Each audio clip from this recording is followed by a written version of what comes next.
سے یہ پوچھنا چاہ رہا تھا کہ طرح طرح کے آرٹیکلز لکھے جا رہے ہیں کہ جو اوباما کی فورن پالیسی ہے وہ بھی اس ٹائم اسکوائر کے واقعے سے افیکٹ ہو سکی ہے، اور جو سوال میں نے ان کو بھی پوچھا تھا کہ جو جوائنٹ ایفرٹس تھی جس میں ہم اضافہ دیکھ رہے تھے، کیا وہ ڈیریل ہو سکتا ہے اس طرح کے انسیڈنٹ سے؟ دیکھیے آپ یہ دیکھیے کہ جہاں بہانے کی ضرورت ہے وہ بہانہ کام آئے گا. یعنی انڈیا کو بہانے کی ضرورت پڑتی ہے ممبئی سے پاکستان کی حکومت کا کیا تعلق تھا؟ ممبئی اٹیک سے نا. ہم اپنے ملک کے اندر جو اٹیکس ہمارے ہوٹلوں پر ہو رہے ہیں، ہمارے لوگوں پر ہو رہے ہیں، وہ تو ہم روک نہیں سکتے. ہم انڈیا کے کیا روکیں گے؟ مگر انڈین گورنمنٹ نے یہ کہا کہ تم ذمہ دار ہو اور لہٰذا ڈیریل آل دا ٹاکس. تو all these incidents can excuse کے طور پر استعمال ہو سکتے ہیں. ایک بات. دوسری بات میں آپ کے سامنے یہ کہتا ہوں کہ یہ جو اس کا مسلمانیت سے بھی کوئی تعلق نہیں ہے. مطلب مجبوراً ہم فوکس کر لیتے ہیں کہ جی مسلمان نہیں ہے. میں کہتا ہوں کہ دیکھیے جس کی آپ گردن دبائیں گے، چاہے وہ تامل ہوگا تو وہ راجیو گاندھی کے اوپر حملہ کرے گا، چاہے وہ سکھ ہوگا تو وہ اندرا گاندھی پر حملہ کریں گے. یہ ریاکشن ضرور ہے جہاں آپ پریشر ڈالتے ہیں. اچھا جہاں آپ پریشر ڈال رہے ہیں اس کی وجوہات تو دیکھ لیجئے. یو ایس پریزنس ان افغانستان کا کوئی تک نہیں بنتا. یعنی میں سمجھتا ہوں کہ یو ایس نے ایکنالج کر لیا کہ عراق میں ہمارا جو جانا تھا وہ غلطی تھا، مگر عراق کو کمپنسیٹ کون کرے گا؟ لہٰذا افغانستان میں بھی وہ آہستہ آہستہ ریئلائز کر رہے ہیں کہ کچھ نہ کچھ ہمیں کمپرومائز کر کے نکلنا پڑے گا.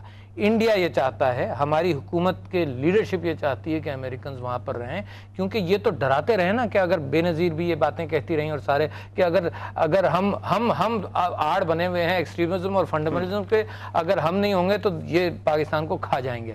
تو لہٰذا جب یہ آرگومنٹ آپ امریکنز کو دیتے ہیں تو امریکنز بھی اسی لیڈرشپ کو پریزرو کرتے ہیں. امریکنز کا جانا ایک سولوشن کی سلسلے کی کڑی ہے، مگر میں یہ کہتا ہوں بھاگے نہیں. میں نہیں کہتا ہوں کہ بھاگیں اور آج اٹھا کے جائیں. میں سمجھتا ہوں کہ ان کی کنسرنز کو ہینڈل کرنا چاہیے. بٹ پاکستان اگین بہت بڑا رول ہے، اور امریکنز کوشش یہ کر رہے ہیں. گیٹ صاحب آئے تھے، ان کی بھی کوشش یہ تھی کہ انڈیا کو لینڈ کانڈویٹ مل جائے. انڈیا کا رول تو وہ اسٹیبلش کرنا چاہتے ہیں، اور کیانی صاحب میں سمجھتا ہوں انہوں نے اچھا رول پلے کیا ہے کہ he has tried to ensure. میں ایک سوال واپس یہ فیصل شہزاد کی طرف لانا چاہوں گا آپ دونوں کو. ہم یہاں پہ بات کر رہے ہیں کہ کافی سارے کلوز اس نے چھوڑ دیے، اور ایسا لگتا ہے کہ کوئی پروفیشنل ٹیررسٹ نہیں تھا، امیچر تھا. اور ایسا جب ہم امیچر کی بات کرتے ہیں تو ممکن ہے کہ ٹی ٹی پی کی سپورٹ بھی نہ ہو، کیونکہ اگر ان کی سپورٹ ہوتی میں بھی اس کو ایک بہتر طریقے سے پلان کیا جاتا. تو کیا اب جان بوجھ کے کوشش کی جائے گی کہ ثابت کیے جائیں کہ اس کے لنکس ہیں ٹی ٹی پی سے؟ کیونکہ ہم اخبارات میں پڑھ رہے ہیں ڈاکٹر عافیہ سے لنک نکالے جا رہے ہیں اور اس طرح کی باتیں ہو رہی ہیں، اور پھر اس کا جو اینڈ رزلٹ ہوگا وہ نارتھ وزیرستان میں آپریشن کا ہوگا. یہ اس کا کوئی لنک یہ نکالنے کی کوشش کی جائے گی، آپ صحیح ہیں، but it's very difficult to prove کہ لنک ہوگا کوئی عافیہ صدیقی کے ساتھ. عافیہ صدیقی کا میٹر 8 سال پرانا ہے، بہت پرانا کیس ہے. بٹ بے نظیر کے اس میں ٹیلی فون کال کو ایک لنک بنا کر کچھ، پر وہ تو ابھی لوگ اس کی بات وہی بے طلب، اس کو تو لوگ ایسے ریجیکٹ کرتے ہیں کہ وہ تو ایک ایسے کہانی تھی. بے نظیر کا تو دیٹ واز جسٹ کوئی آڈیو ٹیپ نہیں تھا، ایسی ساری تھی. ان کو کہا دکھاؤ، اب وہ تو ایسی ایک بنائی گئی. اور وہ ہم سارے کے ساتھ آج تک اسٹرے ہیں. ہم ڈھونڈ رہے ہیں کہ یا president Zardari is the killer یا president Pervez Musharraf. There have to be somebody else in between. There are people in between. یہ دونوں تو اوپر ہیں. ابھی ان دونوں کو آپ کوشچن نہیں کر سکتے آج، بٹ آپ سٹارٹ نیچے سے شروع کریں تو شاید آپ اس تک پہنچے. بٹ اس کو وہ تو ابھی بات ریلیونٹ نہیں ہے. پر جو آپ بات کر رہے ہیں، میں یہ کہنا چاہتا ہوں کہ جو امریکنز عراق میں گئے تھے، جو ایکسیپٹ کرتے ہیں Iraq was a different reason. آج وہ مانتے ہیں کہ ہم نے سب سے بڑی جو غلطی کی یہاں پہ، ہم افغانستان میں آئے تھے اسامہ بن لادن کے پیچھے. ہم نے یہاں سے جب اسامہ بن لادن کو یہاں چھوڑ کے گئے تورا بورا میں، یہ 2001 میں 2002 کی شروع میں چھوڑ گئے. 1,10,000 فوج تھی ان کی یہاں پہ تورا بورا میں، جہاں 10 اسکوائر میل کا ایریا جہاں اسامہ بن لادن تھا. انہوں نے کہا چلو جی ابھی چلتے ہیں عراق. کیوں گئے عراق؟ آج کہہ رہے ہیں کہ ہم ساری وجہ غلط تھی، سب کچھ غلط تھا، بالکل سب کچھ بھی نہیں ملا ان کو. They have accepted. But Afghanistan میں آنے کی ان کی وجہ یہ نہیں تھی کہ افغانستان کو آگے سیدھا کریں. وہاں ان کی وجہ یہ تھی کہ وہاں پہ اسامہ بن لادن تھا. یہ اس کے پیچھے آئے تھے، کہہ رہے تھے کہ اسامہ بن لادن نے آ کے ہمارے گھر میں ہم کو مارا ہے، ہم اس کو پکڑیں گے اور ہم اس کو لے کے جائیں. تو دونوں کی وجوہات ڈفرینٹ ہیں دونوں کی.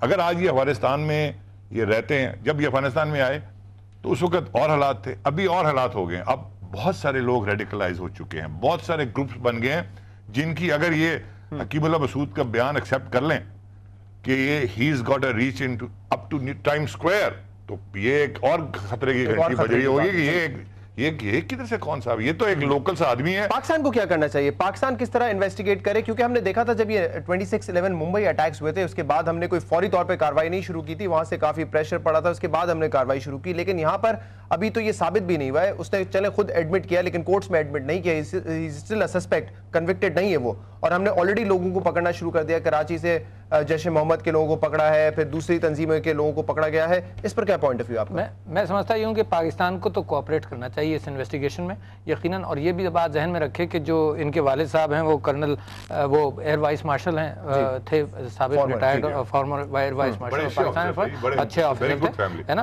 تو لہٰذا ایک سوری کہہ رہے ہیں ان کا بھائی بہرول حق صاحب کا بھائی ایک نیوی میں ایڈمرل تھا, مطلب they are from good family. اچھا لہٰذا پاکستان کے سوچنے والوں کو تو یہ سوچنا چاہیے کہ یہ کیسے ہوتا ہے, ٹھیک ہے نا. اچھا دوسری بات میں آپ کے سامنے یہ بھی رکھنا چاہتا ہوں کہ جناب, لیکن فل سپورٹ آپ کے کیا مطلب ہے, کیونکہ اگر وہ چاہیں تو یہاں کے لوگوں کو انٹرویو کر سکتے ہیں, کیا کر سکتے ہیں, نہیں, دیکھو اپنی ساورنٹی کا خیال رکھو. یہ تو ہم اپنی ساورنٹی تو بکاؤ مال کے طور پر رکھتے ہیں کہ آپ جائیے, مثال کے طور پر آپ عافیہ صدیقی کے, یعنی ابھی گفتگو ہو رہی تھی کہ پاکستان کا امبیسڈر بھی اس سے بات نہیں کر سکتا, تو یہاں پر آپ سیکیور کریں, آپ خود انویسٹیگیشنز کریں, ضروری نہیں ہے آپ اپنی ساورنٹی رکھیں. جب آپ کے لوگ وہاں انویسٹیگیشن میں حصہ نہیں لے سکتے تو آپ یہاں پر اجازت نہیں چاہیے. لہٰذا آپ ساورنٹی ہر جگہ قربان نہیں کریں. آپ نے تو یہاں تک کیا ہے نا کہ لوگوں کو پکڑا ہے اور آپ نے بیچ دیا ہے باہر, تو اسی وجہ سے پھر لوگ حکومتیں ناجائز وہ ایکسپیکٹ پھر یہی کرتی ہیں آپ سے کہ آپ اس طرح سے کریں گے کہ امریکن انویسٹیگیٹرز بھی آپ کے یہاں موجود ہوں گے. آپ کو معلوم ہے کہ جو وہ پرنس ہے جو بلیک واٹر کا مالک ہے, اس کا ایک ٹیپ ریلیز ہوا ہے کہ یہ اس کا ٹیپ ریلیز ہوا ہے, اس سے ریئیکشنز دیکھیے آپ کتنے ہوں گے. اس کا ٹیپ ریلیز ہوا کہ کہاں امریکن حکومت کہتی ہے کہ بلیک واٹر نہیں تھا, کہاں وہ کہتا ہے کہ یہ نالوں میں سے نکل رہا ہے. لاسٹ کویسچن ہے, کیا جوائنٹ انویسٹیگیشن ہونی چاہیے اس پر؟ جوائنٹ کیسی between U S and Pakistan, Pakistan خود کرے. دیکھیے ٹو پریمیچور. انڈیا کے بعد تھوڑی فرق تھی ممبئی کی. انڈیا نے ڈے 1 سے 6 گھنٹے کے اندر کہہ دیا تھا کہ پاکستان کر رہے تھے وہ, تو سارے تعلقات توڑ دیے انہوں نے. تو یہ انڈیا تو کہہ رہا تھا ڈی جی آئی کو بھیجو, اور ایک آپ تیار ہو گئے تھے ہمارے, تو یہ ہماری تو یہ سٹینڈنگ تھی. کتنی شرم کی بات ہے. وہ تو آرمی نے سٹینڈ لیا, انہوں نے کہا خدا کے واسطے, وہ کل کہیں گے جنرل کیانی کو بھیجو, تو کل کیانی کو بھیج دو. اچھا اس کو ایک لو لیول پر لانا چاہیے. یہ اناڑی آدمی نے ایک کاروائی کی ہے, ایک اکیلے آدمی نے کی ہے, اس کو لو لیول پر لانا چاہیے. یہ ایسی چیز میرا اپنا خیال ہے کہ یہ فزل آؤٹ ہوگی. یہ امریکنز خود نہیں چاہتے اس کو اتنا ہائی لیول پہ لے کے جائیں. ایک بات کر دی انہوں نے, اس کے بعد دے ڈونٹ وانٹ, بیکاز اس میں بہت سارے گرے ایریاز ہے, بہت سارے گرے ایریاز ہے. یہ کیسے آدمی کون تھا, کیا تھا, یہ this is not a good. We are running out of time. ملک صاحب thank you very much, doctor صاحب thank you very much. The Pulse at businessplus.tv پر آپ ہمیں فیڈ بیک بھیج سکتے ہیں آج کے پروگرام کے حوالے سے. کل آپ سے پھر ملاقات کریں گے, اجازت دیجیے, اللہ حافظ.